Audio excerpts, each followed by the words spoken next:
Chief Minister.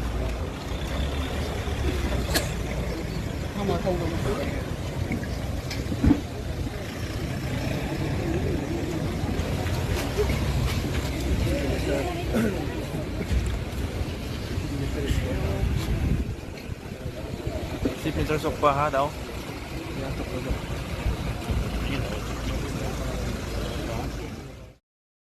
Kini kedi kepor hakaba Menteri nang bak kejelau konrat sangma ulapoi nang bak tura hakar pesau terik naitung arajar pulai hakapor kembal lai beji ai.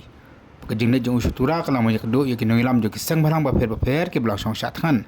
Nak mata kajing dawa ban wan ya ka winter capital lepot tura. Mata kajing dawa halo ka reservation policy bat kiwi de kajing dawa. Aban yang ni Menteri nang bak ulapoi rengkat baka kenuhun pahara jo ke bebun.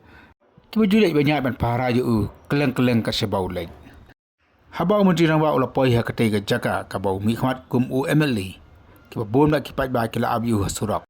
Handai nak kaliang kibor para kem syam lapoi perkhat ai batang hadin katu ke dikenta. Kandan penban ke jingma ya ke jing im ke jong u. Namar ki pulit kilalap aga jing toket jong kina kitu ki basakam.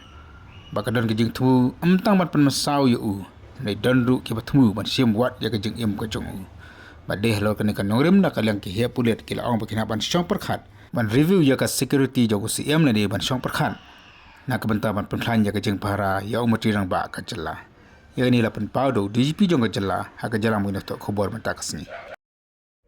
With this attack on the Chief Minister yesterday, are you looking to increase the security of the Chief Minister? My Chief Minister will be coming most probably tomorrow, reaching Ceylon, and we will be having immediately we will be having meeting with the Chief Secretary in the Home Department, and the existing security will be reviewed.